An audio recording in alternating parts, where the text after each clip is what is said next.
పదవీకాంక్షనే తప్ప ఈయనకు రాష్ట్ర ప్రయోజనాలు పట్టవు అని మరొకసారి నేడు సుప్రీంకోర్టు సాక్షిగా రుజువైంది.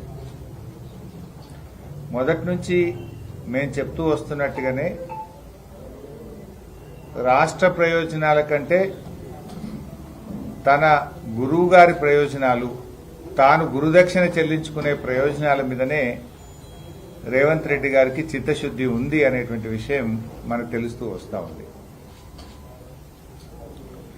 ఎప్పుడైనా అప్పుడైనా ఇప్పుడైనా మొదటి నుంచి కూడా మేము ఆధారాలతో మాట్లాడినాం. ప్రభుత్వ నిర్లక్ష్యాన్ని స్పష్టంగా సూటిగా ఎత్తి చూపాం.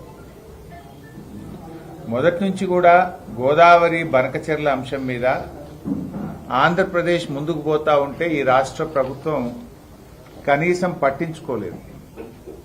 మొట్టమొదటి ఈ అంశాన్ని బయటకు తెచ్చిందే బీఆర్ఎస్ పార్టీ. 24 జనవరి 2025 నాడు ఈ అంశాన్ని మేము బయటకు తెస్తే బ్యాక్ డేట్లో, ఒకరోజు ముందు డేట్తోని బ్యాక్ డేట్లో ఉత్తమ్ కుమార్ రెడ్డి గారు ఉత్తరం రాసింది. ఇట్లా 2-3 సార్లు కూడా అదే జరిగింది. గోదావరి బనకచెర్ల అయినా, గోదావరి నల్లమల్ల సాగర్ అయినా, సిడబ్ల్యూసీలో డిపిఆర్ పరిశీలన జరుగుతుందనేటువంటి విషయాన్ని ప్రధాన ప్రతిపక్షంగా బీఆర్ఎస్ పార్టీ తేవడం, కాంగ్రెస్ పార్టీ ఏదో మేము ప్రయత్నం చేస్తున్నట్టు బ్యాక్ డేట్ల ఉత్తరాలు రాయడం, పేలవమైనటువంటి కేసులను కోర్టులో వేయడం, విత్డ్రా చేసుకోవడం, ఇప్పటిదాకా అదే జరుగుతూ వచ్చింది. అంటే మీరు పరోక్షంగా ఆంధ్రప్రదేశ్కు సహకరిస్తూ తెలంగాణ ప్రయోజనాలను ఫనంగా పెడతా ఉన్నారు. ఇవాళ సుప్రీంకోర్టులో మన కేసు వచ్చింది. గోదావరి నల్లమల సాగర్ కేసు ఈరోజు సుప్రీంకోర్టులో వచ్చింది. సుప్రీంకోర్టులో వస్తే సుప్రీంకోర్టు ఉన్నత న్యాయమూర్తులు ఈరోజు ఏం చెప్పినారు? ఈ కేసు నిలవదు, ఈ కేసు మీరు ప్రొసీజరల్ ల్యాప్సెస్ ఉన్నాయి, మీ సూట్ సరిగా ఫైల్ చేయలేదు అని రాష్ట్ర ప్రభుత్వానికి మొట్టికాయలేసింది సుప్రీంకోర్టు. మీ ఉద్దేశం ఏంటి? మీరు కావాలనే ఉద్దేశపూర్వకంగా కేసు నిలవద్దనే మీరు తప్పుడు కేసు వేసి లోపభూయిష్టంగా కేసును ఫైల్ చేసి ఇవాళ ఆ కేసు నిలవకుండా కేసు కొట్టుడు పోయే విధంగా చేసినారు. సుప్రీంకోర్టు మొట్టికాయలే. అసలు రాష్ట్ర ప్రభుత్వం ఎప్పుడన్నా వేసిన కేసులో లోపాలుంటాయా? లోపాలతో కూడినటువంటి సూట్ ఎందుకు వేశారు? ఏం చేస్తుంది అడ్వకేట్ జనరల్? ఏం చేస్తుండ్రు? ఉన్నత న్యాయమూర్తులు ఏం చేస్తుండ్రు? లక్షల రూపాయలు ఖర్చు పెట్టి సీనియర్ సుప్రీంకోర్టు న్యాయవాదులను మీరు పెట్టారు కదా, మరి ఎందుకు లోపభూయిష్టంగా? ఇది ముఖ్యమంత్రి ఆదేశాలు లేకుండా జరుగుతుందా? రాష్ట్రానికి సంబంధించిన ఇంత అతి ముఖ్యమైనటువంటి కేసు, గోదావరి జలాలకు సంబంధించినటువంటి కేసు ఇవాళ వస్తుందంటే 2 రోజుల ముందు ముఖ్యమంత్రి, నీటిపారుదల శాఖ మంత్రి, న్యాయశాఖ మంత్రి, సీనియర్ అధికారులు రివ్యూ చేస్తారు ఎప్పుడైనా. మీరు ఎందుకు రివ్యూ చేయలే? నిన్న మొన్న ఏంది ఎంతసేపు బీఆర్ఎస్ తిట్టుడు, మిమ్మల్ని కోస్తాం, మిమ్మల్ని జైలు వేస్తాం, మీ రక్తం జిమ్ముతాం, దీంట్లో బిజీ ఉన్నారు మీరు. రాష్ట్ర ప్రయోజనాలు కాపాడడంలో మీ వైఫల్యం కొట్టొచ్చినట్టు కనబడుతుంది.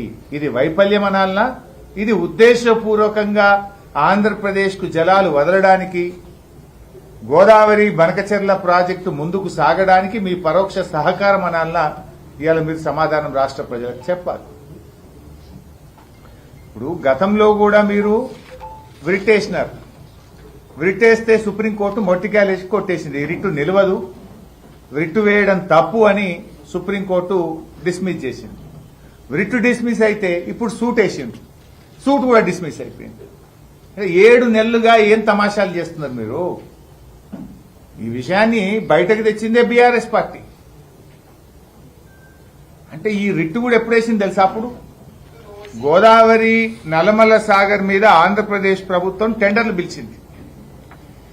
టెండర్లు ఫైనల్ అయిపోయి టెండర్లు ఓపెన్ అయ్యేదాకా కోర్టులో కేసు వేయలే. సో దట్ టెండర్లు మళ్ళీ ఎక్కడైనా కోర్టు స్టే ఇస్తుందేమో అని 11 డిసెంబర్ 2025 నాడు టెండర్లు క్లోజ్ అయినాయి. గోదావరి నల్లమల్ల సాగర్ టెండర్లు 11 డిసెంబర్ 2025కు పూర్తయినాయి. వీళ్ళు రిట్ ఎప్పుడు వేసిండ్రు? 16 డిసెంబర్ 2025 టెండర్లు అయిపోయినాక 5 రోజులకు సుప్రీంకోర్టులో రిట్ వేసింది. సుప్రీంకోర్టు అన్నది ఇలాంటి కేసుల్లో రిట్ వేయడానికి వీల్లేదని, అది కూడా తప్పుడు లోపభూయిష్టమైన రిట్ వేస్తే సుప్రీంకోర్టు మొట్టికాయలేసింది, రిట్ డిస్మిస్ చేసింది. రిట్ డిస్మిస్ అయితే సూట్ వేసింది. సూట్ ఇవాళ అది డిస్మిస్ అయిపోయింది. అంటే 7 నెలలు, డిసెంబర్ 16 నుంచి ఇవాళ జూలై 13, 7 నెలలుగా ఆంధ్రప్రదేశ్ కడుతున్న అక్రమ ప్రాజెక్టు మీద కేసు కూడా వెయ్యలేని మీ బలహీనత ఏంది అని మేము అడుగుతా ఉన్నాం. Why are you fail to stop the illegal project? ఆపడం వదులండి, కేసే వేయలేకపోతున్నారే. 7 నెలల ఇంత పెద్ద రాష్ట్రము, ఇంత పెద్ద న్యాయ వ్యవస్థ 7 నెలలుగా మీరు కేసు కూడా సుప్రీంకోర్టులో వేయకపోవడానికి గల బలహీనత ఏంది? మొదలు కేసు వేసినప్పుడేమో టెండర్లు అయిపోయేదాకా చూసి ఆగి, గోదావరి నల్లమల్ల సాగర్ టెండర్లు ఆంధ్రప్రదేశ్ పూర్తి చేసుకున్నాక 5 రోజులకు రిట్ వేస్తుంది. రిట్ డిస్మిస్ అయిపోయాయి. సూట్ వేయడానికి మళ్ళీ 5 నెలలు తీసుకుంటుంది. ఆ సూటు ఇవాళ లోపభూయిష్టమైన సూటు తప్పుడుగా వేసిందని సుప్రీంకోర్టు ఉన్నత న్యాయమూర్తులు మొట్టికాయలేసి ఈ సూటు చెల్లది, ఇది ప్రొసీజర్ ఫాలో కాలేదు, ఈ సూటును డిస్మిస్ చేస్తున్నామని ఎత్తి అవతల పడేసింది. ఏం చేస్తున్నట్టు? ఇది చంద్రబాబుతో రేవంత్ రెడ్డి కుమ్మక్కుకు ఇంతకంటే సాక్ష్యం ఏం కావాలి? ఆయన గురువు గారి కళ్ళల్లో ఆనందం చూడడానికి ఇవాళ తెలంగాణ ప్రయోజనాలు రేవంత్ రెడ్డి దెబ్బతీస్తున్నారనడానికి ఇవాళ సుప్రీంకోర్టులో లోపభూయిష్టమైన కేసు వేసి దాన్ని డిస్మిస్ అవడమే ఒక బలమైనటువంటి సాక్ష్యం. ఇంత దారుణమా? ఎట్లుందంటే ఇదంతా డ్రామా ఎట్లుందంటే, నువ్వు కొట్టినట్టు చేయాలి, ఇది కానీ దెబ్బ తాకద్దు, నువ్వు అడిగినట్లే ఉండాలి కానీ ప్రాజెక్టు ఆగద్దు. రేవంత్ రెడ్డి అడిగినట్టే ఉంటుంది, ఆ కేసు నిలవది, ప్రాజెక్టు ఆడ ఆగదు, నడుస్తూనే ఉంటుంది. కొట్టినట్టే ఉండాలి కానీ దెబ్బ తాకద్దట. ఇవాళ ఆ డ్రామా ఆడుతూ ఉన్నారు. ఇవాళ రేవంత్ రెడ్డి తెలంగాణ ఉద్యమ ద్రోహే కాదు, ఇవాళ తెలంగాణ పాలిట ఒక జలద్రోహిగా కూడా మారిపోయినాడు. ఎందుకు ఇవాళ కేసు ఫెయిల్ అయింది? ఒక మొదటిసారి ఫెయిల్ అయినప్పుడైనా బుద్ధి రావాలి కదా, అప్పుడే రిట్టేస్తుంది, అది కొట్టుడు బాయ్. రెండోసారి అన్న సూట్ అన్న సరిగేయాలి కదా, ఇవాళ మళ్ళా కొట్టుడు పోద్దా? 7 నెలల తర్వాత కూడా ఒక అక్రమ ప్రాజెక్టును ఆపే తెలివితేటలు మీకు లేవా? ఆ రోజుల్లో మేము ఎన్ని ఆపినాం? రాయలసీమ లిఫ్ట్ ఇరిగేషన్ మేము పోయి కోర్టులో స్టే తెచ్చినాం కదా. ఆంధ్రప్రదేశ్ అక్రమ ప్రాజెక్టుల మీద ఎన్నో స్టేలు తెచ్చింది బీఆర్ఎస్ ప్రభుత్వం. నువ్వెందుకు ఆపలేకపోతున్నావు? అంటే నీ లోపభూయిష్టమైన విధానం, అంతర్గత చంద్రబాబుతో ఉండే నీ ఒప్పందం వల్లనే ఇవాళ రాష్ట్రాల హక్కులకు దెబ్బ తగిలేటువంటి పరిస్థితి కనబడతా ఉంది. నాకు తెలిసి దేశంలో ఒక రాష్ట్ర ప్రభుత్వం వేసిన సూటు ఇంత వేగ్గా ఉంటది, లోపభూయిష్టంగా ఉన్న సందర్భం ఏదైనా ఉందంటే ఇదే కావచ్చు నాకు తెలిసినంతవరకు.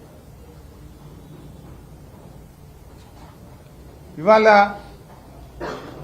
మొదటి నుంచి కూడా గోదావరి బనకచెర్ల ప్రాజెక్టు విషయంలో బీఆర్ఎస్ పార్టీ ఇది తెలంగాణకు అన్యాయం జరుగుతుంది, వద్దు వద్దు అని మేము చెప్తూనే ఉన్నాం. ఈ రేవంత్ రెడ్డి ఓకే అంటాడు. అప్పుడు ఆంధ్రప్రదేశ్ ఢిల్లీలో మీటింగ్ పెడితే నేను మీటింగ్ పోను అన్నాడు. ఎజెండాలో ఉంటే నేను మీటింగ్కే పోనన్నాడు. ఎజెండాలో ఉన్న ఢిల్లీలో మీటింగ్కి పోయిండు. ఎజెండాలో ఉన్నది అని బీఆర్ఎస్ పార్టీ బయట పెడితే నేను కమిటీ అయ్యా అన్నాడు. కమిటీ అయ్యా అన్నాడు. ఏం చేసిండు? మళ్ళా 23వ తారీఖు నాడు, డిసెంబర్ 23వ తారీఖు నాడు చంద్రబాబు బంటు, చంద్రబాబు ఏజెంటు ఆదిత్యనాథ్ దాస్ ను కమిటీలో పెట్టి 23 డిసెంబర్ నాడు కమిటీలో వేసిండు. మీటింగ్ పోనంటాడు, పోతాడు. ఎజెండాల లేనే లేదు బనకచెర్ల అంటాడు, ఎజెండాలకెళ్ళి బయటకు వెళ్తుంది. కమిటీ వెయ్య అంటాడు, కమిటీ వేస్తాడు. ఆ కమిటీలు ఎవరిని వేస్తాడు? చంద్రబాబు ఏజెంటు, చంద్రబాబు బంటు, చంద్రబాబు చెప్తే మన రాష్ట్ర ప్రభుత్వ సలహాదారుడిగా పెట్టుకున్న ఆదిత్యనాథ్ దాస్ అంటే దొంగ చేతికి తాళాలు ఇచ్చింది. ఇవాళ ఏం జరిగింది? రిట్ వేస్తే రిట్ ఫెయిల్, సూట్ వేస్తే సూట్ ఫెయిల్ సుప్రీంకోర్టులో. ఈ ఆదిత్యనాథ్ దాస్ ఒక 100 ఉత్తరాలు తెలంగాణ ప్రాజెక్టులకు వ్యతిరేకంగా మన ప్రాజెక్టులు అడ్డుకోవడానికి ఆనాడు ఆంధ్రప్రదేశ్ చీఫ్ సెక్రటరీగా, ఆంధ్రప్రదేశ్ ఇరిగేషన్ సెక్రటరీగా మన ప్రాజెక్టులను అడుగడుగు